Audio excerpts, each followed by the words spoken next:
Start பண்ணியாச்சு. அதுக்கப்புறம் வந்து வேற என்னென்ன மாதிரியான விஷயங்கள் எல்லாம் ஸ்டார்ட் பண்ணலாம்? அதாவது சினிமான்னு வந்துட்டோம், நம்ம இனி டான்ஸ் கற்றுக்கணும் அந்த மாதிரி விஷயம்லாம் அதை ஸ்டார்ட் டான்ஸ் கொஞ்சம் தெரியும், ஆனால் அது ஒன்றும் தனியாக ஒன்றும் கற்றுக்கல. ஓகே, ஒன்றும் டான்ஸ் ஆடுற மாதிரி எந்த படத்துலையும் ஒன்றும் வரல. ஆனால் அந்த மாதிரி வந்துச்சுன்னா மாஸ்டர் இருப்பாங்க இல்லையா, அவங்க பாடு நம்ம அவங்க சொன்னால் நம்ம ஆடிடுவோம். மற்றபடி ஆக்டிங்க்குன்னு எதுவும் நான் இது பண்ணல. டேரக்டர்ஸ் என்ன சொல்கிறாங்களோ அதை நடிச்சிட்ருக்கேன். ஸோ இனிமே நானும் கொஞ்சம் அதெல்லாம் கொஞ்சம் நிறைய படங்கள்லாம் பார்த்து நம்மளோட சீனியர் ஆர்டிஸ்டோட படங்கள்லாம் பார்த்து அதெல்லாம் கொஞ்சம் இம்ப்ரூவ் பண்ணிக்கணும்.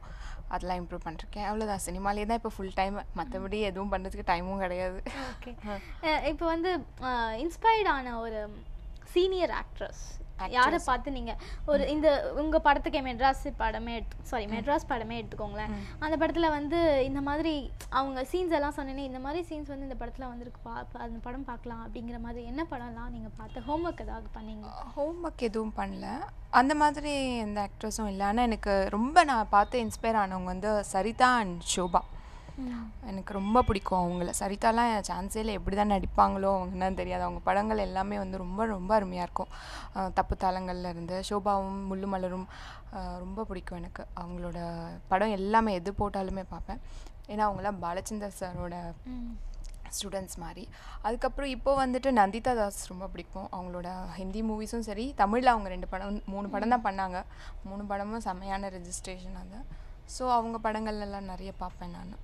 ஓகே, இன்னும் வந்து ஒரு கேர்ள் அப்படிங்கிறனால என்னோட பீரியட் வந்து இவ்வளோ தூரம் கொஞ்ச நாள் ஒரு 5 years இருந்துட்டு போயிடுறேன், இதுக்கு வரைக்கும் நல்லா பண்ணிட்டு போகிறேன் அப்படிங்கிற மாதிரியா, இல்லை நான் கல்யாணம் ஆனாலும் எது ஆனாலும் நான் பண்ணுவேன் அப்படிங்கிற மாதிரி ஒரு ஐடியாவில் இருக்கு? இல்லைங்க, நம்ம சினிமான்னு வந்தாச்சு, ஓகேவா, நம்ம கெரியர் இங்கே தான் ஸ்டார்ட் ஆகிடுச்சு. ஸோ இதுலேயே அப்படியே ட்ராவல் பண்ணி போகிறது தான் நல்லது.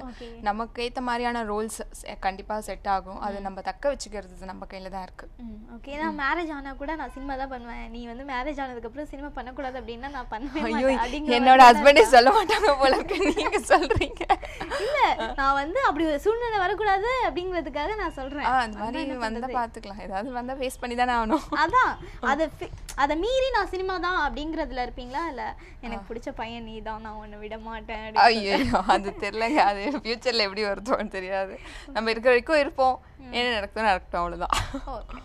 இப்போ இருக்க சினிமா வந்து ஹெல்த்தியாக இருக்கா இல்லை கொஞ்சம் வீக்காக இருக்கா? எந்த மாதிரி விஷயத்தில் வந்து நீங்கள் கொஞ்சம் இது லூஸாக இருக்குது, இது கொஞ்சம் ஏறலாம், கொஞ்சம் இதாகலாம் அப்படிங்கிற மாதிரியான ஒரு விஷயம்? சினிமா எப்போவுமே ஹெல்த்தியாக தான் இருக்குது. அதை பார்க்குறவங்க தான், அதை கொண்டு போகிறவங்களோட இதில் தான் இருக்குது. நான் டேரக்டர்ஸ் எல்லாமே நான் வந்த புதுசில், அதாவது பரதேசிக்கு முன்னாடி, அதான் அந்த ஸ்டேஜில் வந்துட்டு பார்த்திங்கன்னா வந்து இப்போ கூட சில சமயம் இப்போ ஆனால் ரொம்ப இதுவாக இருக்குன்னு சொல்லலாம்.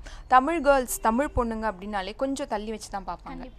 கொஞ்சம் அது அவங்கள கன்சிடர் பண்ணுறது கஷ்டம் தான். ஒரு ஹீரோயினா தமிழ் பொண்ணாப்பா, கொஞ்சம் மாநிறமா, ஓகே கொஞ்சம் வெயிட் பண்ணுங்க அப்படின்ட்டு அந்த ஒரு இது பாலா சார் மாதிரி, ரஞ்சித் சார் மாதிரியான டேரக்டர்ஸை தவிர ஒரு சில பேர் அந்த ஒரு விஷயம் வந்து கொஞ்சம் கஷ்டமாக இருக்கும், கொஞ்சம் நெருடலாக இருக்கும். ஏன் நமக்கு வந்து கிடைக்க மாட்டுது அப்படின்ட்டு. ஏன்னா நமக்கு நல்லா தமிழ் தெரியும், தமிழ் தெரிஞ்ச ஒரு நம்ம துறை, அப்படி இருக்கும்போது அது கஷ்டமாக இருக்கும்.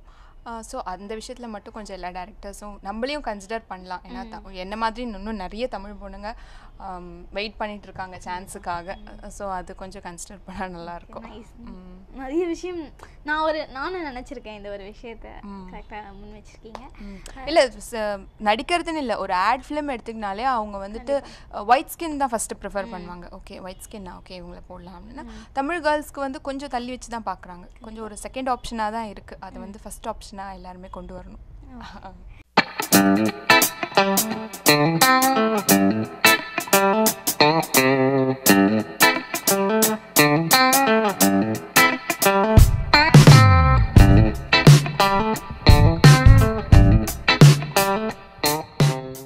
இப்போ வந்து இந்த கொஸ்டின் வந்து எல்லாருக்கிட்டையும் கேட்டுட்டு தான் இருக்கேன், உங்ககிட்டயும் கேட்குறேன்.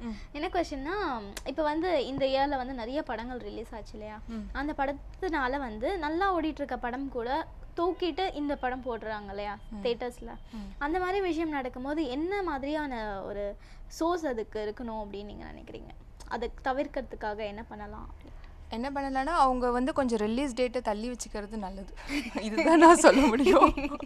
எல்லா படமும் ஒரே நாளில் ரிலீஸ் ஆனால் எந்த படத்தை பார்ப்பாங்க மக்கள்? கன்ஃபியூஸ் ஆகிட மாட்டாங்க. அதாவது இந்த இயர்லேயே வந்து ஆகஸ்ட் மாதம் கிட்ட வந்து என்ன ஆச்சுன்னா 45 படம் கிட்ட ஒரே மந்த்தில் வந்து ரிலீஸ் ஆகுற மாதிரி இருந்தது. அதனால வந்து நிறைய படங்கள் வந்து ஒரே நாளில் வந்து ஒரே வாரத்தில் 7 படம் அந்த மாதிரி ரிலீஸ் ஆகுது. பெரிய பேனர் படம் ரிலீஸ் ஆகும்போது அது தேட்டர்ஸ் கொஞ்சம் அதிகமாக கிடைக்கும். சின்ன பேனர் படத்துக்கு அது எப்போவுமே நடக்கிறது தான். ஸோ பெரிய பேனர் படம் ரிலீஸ் ஆகும்போது கொஞ்சம் இந்த சின்ன படங்கள்லாம் கொஞ்சம் ஒரு 1 வீக் தள்ளியோ இல்லை ஒரு 2 வாரம் தள்ளியோ வந்துட்டு ரிலீஸ் பண்ணாங்கன்னா சில நல்ல படங்களுக்கும் மக்கள் போய் சீக்கிரமாக சேரும், ரிஜிஸ்டர் ஆகும். ஏன்னா பெரிய படங்கள் ரிலீஸ் ஆகும்போது எல்லோரும் அதுதான் போய் பார்ப்பாங்க கண்டிப்பாக.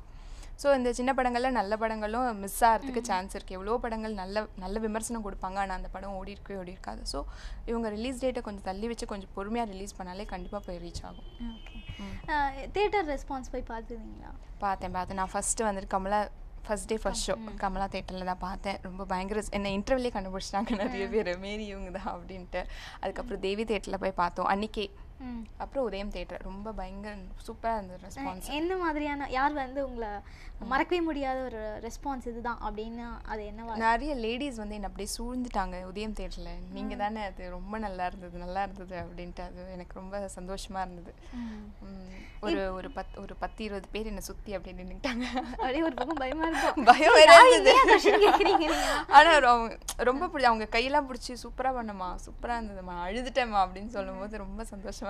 நானே அந்த இந்த சீன்லலாம் அழுதுட்டேன். நல்லா இருந்தது ரொம்ப. அண்ட் என்ன இப்போ இருக்க ஹீரோயின்ஸ் நீங்கள் பண்ண வரைக்கும் ஹீரோயின்ஸில் வந்து எந்த ஹீரோயின்ஸ் வந்து ரொம்ப கைண்ட் பாயுங்க அப்படின்ற மாதிரி ஒரு ஹீரோயின் யார் இருந்தாங்க? நான் ஒர்க் பண்ண நீங்கள் ஒர்க் பண்ண ஹீரோயின்ஸ் வேதிகா. அவங்க வந்து அவங்களுக்கு பரதேசி அவங்க நிறைய படங்கள் பண்ணியிருக்காங்க. பட் பரதேசியில் ஒரு டிஃப்ரெண்ட் ரோலு. அவங்களுக்கு தமிழ் தெரியலனாலும் அவங்க பேசுகிற தமிழ் வந்து ரொம்ப அழகாக இருக்கும். அண்ட் கேத்ரின் ஆல்சோ, அவங்களுக்கு வந்து ப்ராம்ப்டிங்கே கிடையாது. கேத்ரினுக்கு அவ்வளோ அழகாக டைலாக் அப்படியே அவங்களும் ரிஹர்சலில் ஃபுல்லாக கலந்துக்கிட்டாங்க. அப்படியே தட்டி விட்டா டைலாக் அப்படியே வந்துகிட்டே இருக்கும். ஸோ ரொம்ப ஒரு கைண்டான ஹீரோயின்ஸ்னால் கேத்ரின் அண்ட் வேதிகா நான் ஒர்க் பண்ணதுலேயே. Okay fine.